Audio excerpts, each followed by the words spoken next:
In fact मेरी तो tagline ये बन चुकी कि इस देश में आज सांस लेने के लिए हवा नहीं छोड़ी, पीने के लिए पानी नहीं छोड़ा, खाने के लिए शुद्ध खाद्यान्न नहीं छोड़ा, हमारी शिक्षा व्यवस्था अच्छी नहीं छोड़ी, और देश के नेता कह रहे हैं कि हम इस देश को विश्व गुरु बना देंगे। आप उसमें टाइप करिए पूरे विश्व की सबसे प्रदूषित राजधानी किस देश की है, उसमें आपके विश्व की राजधानी, आपके देश की राजधानी नई दिल्ली का नाम। दिखावे से रिकॉर्ड तोड़ प्लांटेशन कर देते हैं पेड़, लेकिन उनमें पेड़ कोई बचता नहीं। अगर 10% पेड़ भी बच जाए तो आप इतना दिखावा क्यों करते हैं? क्यों आप पब्लिक का बेवकूफ बनाते हैं? क्यों आप कागजों में डाटा भरने के लिए इतना भारी भरकम देश का नुकसान करते हैं? कहीं ना कहीं जनता इन सब बातों को समझे। जनता पार्टी की सरकार को हो गया भाई, मैं तो दिल्ली में हूँ फिलहाल, मुझे तो कोई चेंज ऐसे लगे नहीं। और मुझे अटल बिहारी वाजपेयी जी की बात याद आ रही है। उन्होंने संसद में एक स्टेटमेंट दिया था, उन्होंने बोला था कि सरकारें आएंगी जाएंगी, पार्टियां बनेंगी बिगड़ेंगी, लेकिन ये देश बचना चाहिए, ये देश सर्वोपरि है। कार्यवाही भाई, आप एक बार बताओ, आप इंस्टेंट डिसीजन क्यों नहीं लेते?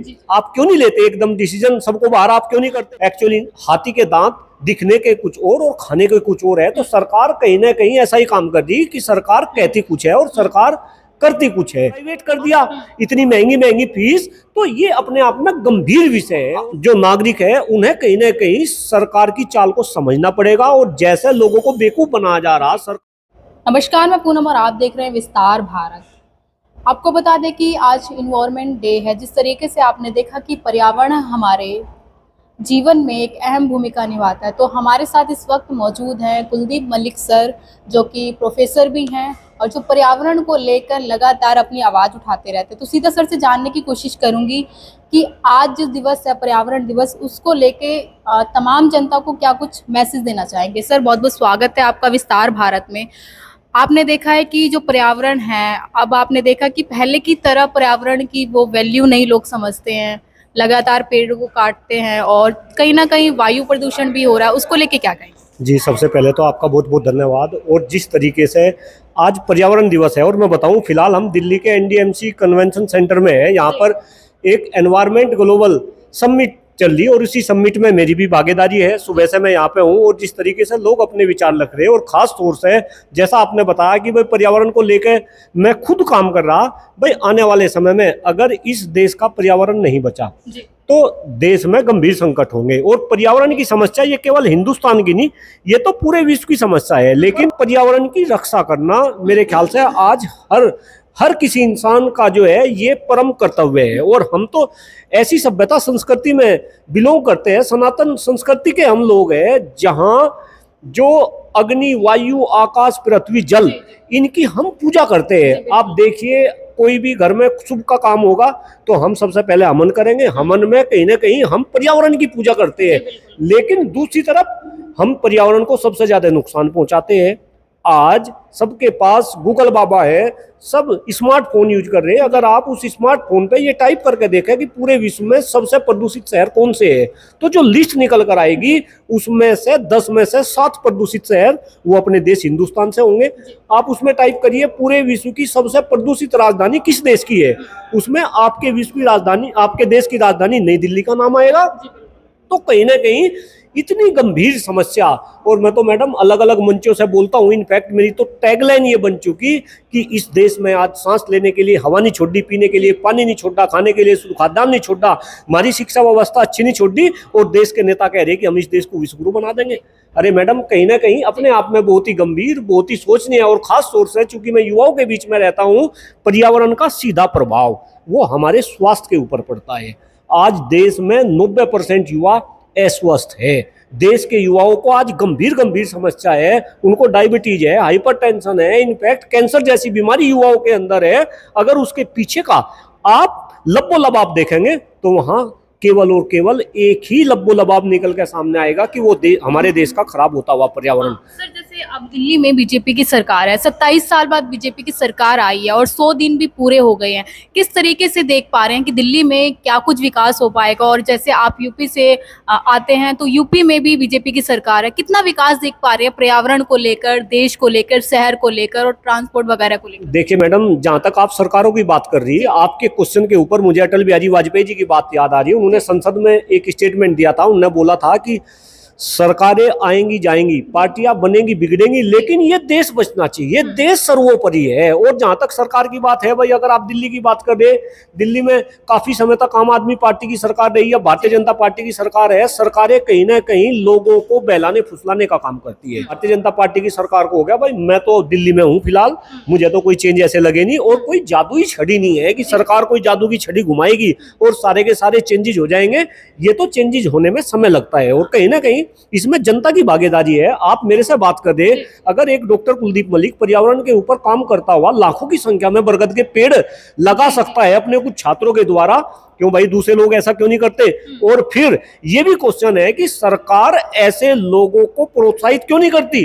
क्या सरकार डॉक्टर कुलदीप मलिक को नहीं जानती? बिल्कुल जानती हूँ। अगर आप मुझे खोज सकते हैं, आप दिल्ली में आपको सूचना मिली कि भाई ऐसे ऐसे यहाँ पे एनवायरमेंट के ऊपर ग्लोबल समिट है और डॉक्टर कुलदीप मलिक यहाँ पे आ रहे, अगर आप यहाँ पे आके मेरा साक्षात्कार कर सकते हैं, क्या सरकार को ये बात नहीं पता? ये भी अपने आप में बहुत ही सोचनीय है। और एक डॉक्टर कुलदीप मलिक नहीं, आप देश में अगर ढूंढने निकलोगे तो आपको लाखों डॉक्टर कुलदीप मलिक मिलेंगे। आपको ऐसे लोगों को प्रोत्साहित करना पड़ेगा, आगे लेकर आना पड़ेगा, और कहीं ना कहीं जो हिंदुस्तान की जनता है उसे सरकार के चंगुल से निकलना पड़ेगा। अब जैसे आपने देखा है कि दिल्ली में लगातार अवैध अतिक्रमण को लेकर जो दिल्ली सरकार है, रेखा गुप्ता है, वो बुलडोजर का एक्शन चला रही है, उसको किस तरीके से देख रहे हैं? क्या विकास बुलडोजर से ही होगा? क्योंकि आपने देखा है कि तमाम सरकारें ये कहती कि पिछली सरकारों ने अवैध तरीके से दिल्ली में तमाम लोगों को बसाया हुआ था। देखिए मैडम, मैं आपको एक बात बताऊं, जो विकास है ये, चूंकि आज पर्यावरण दिवस है और हम पर्यावरण को लेकर बात कर रहे हैं, विकास कहीं ना कहीं आने वाले समय में विनाश का कारण ना बन जाए, इस पे भी हमें ध्यान देना पड़ेगा।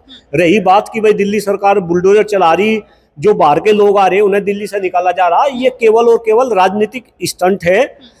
आप एक बात बताओ, देश के अंदर इतने घुसपैठिया हैं, पाकिस्तान, वो बांग्लादेशी, इतने बांग्लादेशी फला फला रिकॉर्ड आ गया और ये कह रहे थे कि भाई इन्हें सब निकाल देंगे, ये हो जाएगा वो हो जाएगा। कोई गया क्या? कोई गया क्या? नहीं। एक बात बताओ, कार्यवाही, भाई आप एक बात बताओ, आप इंस्टेंट डिसीजन क्यों नहीं लेते? आप क्यों नहीं लेते एकदम डिसीजन सबको बाहर, आप क्यों नहीं करते? एक्चुअली हाथी के दांत दिखने के कुछ और खाने के कुछ और है। तो सरकार कहीं ना कहीं ऐसा ही काम कर दी कि सरकार कहती कुछ है और सरकार करती कुछ है। आम जो नागरिक है उन्हें कहीं ना कहीं सरकार की चाल को समझना पड़ेगा, और जैसे लोगों को बेवकूफ बनाया जा रहा सरकार द्वारा, कहीं ना कहीं वो बेवकूफ बनना आम नागरिक को बंद करना पड़ेगा। आम नागरिक को सरकार से पूछना पड़ेगा, सरकार किसी की भी हो, मैं फिर कह रहा, सरकार आम आदमी पार्टी की हो, भारतीय जनता पार्टी की हो, समाजवादी की हो, बसपा की हो, हर सरकारों से पूछना पड़ेगा कैसे इस देश का पर्यावरण बचेगा, कैसे इस देश में गरीब के बच्चे पढ़ेंगे आने वाले टाइम में, कैसे इस देश में किसान समृद्ध होंगे, कैसे इस देश में जो गरीब तबके के लोग हैं। मैं तो कई बार चूंकि शिक्षक हूँ, शिक्षा व्यवस्था से आता हूँ, भाई गरीब का बच्चा तो आज के टाइम में पढ़ ही नहीं सकता, सारी की सारी शिक्षा व्यवस्था को प्राइवेट कर दिया, इतनी महंगी महंगी फीस। तो ये अपने आप में गंभीर विषय है, और खास तौर से पर्यावरण को लेकर तो हिंदुस्तान की हालत इतनी दयनीय है। अभी भी जब मैं अपने विचार रख रहा था तो मैंने यही बात बताया कि हिंदुस्तान में पहले विदेशों से पक्षी आते थे, अब उन पक्षियों ने आना बंद कर दिया। आप कनाडा की अगर बात करेंगे, कनाडा का AQI अगर 40 से ऊपर हो जाए तो वहां इमरजेंसी लग जाती है, लोग घरों से निकलना बंद कर देते हैं, अलर्ट जारी होना शुरू हो जाता है। लेकिन हिंदुस्तान में AQI का मतलब नहीं पता, और पर्यावरण का सीधा प्रभाव स्वास्थ्य के ऊपर। ये भी बात मैं बोलता हूं, जैसा स्वास्थ्य मेरे बाबा जी का था ऐसा पिताजी का नहीं रहा, जैसा पिताजी का था ऐसा मेरा नहीं, जैसा मेरा है आने वाले बच्चों का नहीं। 90% बच्चे इस देश में स्वस्थ है, और उसके पीछे पर्यावरण, क्योंकि बॉडी के लिए सबसे इंपॉर्टेंट हवा, हवा के बाद पानी, पानी के बाद दूसरे खाद्य पदार्थ। देश की हवा शुद्ध नहीं, देश का पानी शुद्ध नहीं, देश का खाद्य पदार्थ शुद्ध नहीं।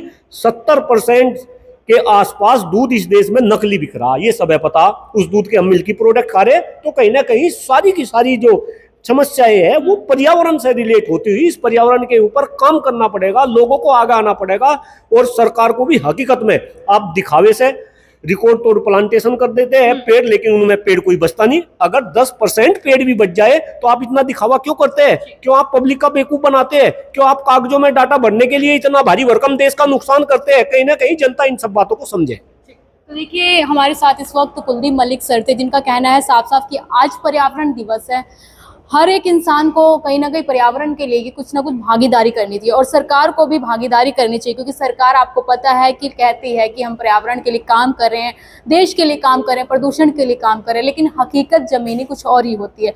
लेकिन आप लोगों की क्या राय है हमें कमेंट बॉक्स में जरूर शेयर कीजिएगा। मैं पूनम, आप देखो विस्तार भारत।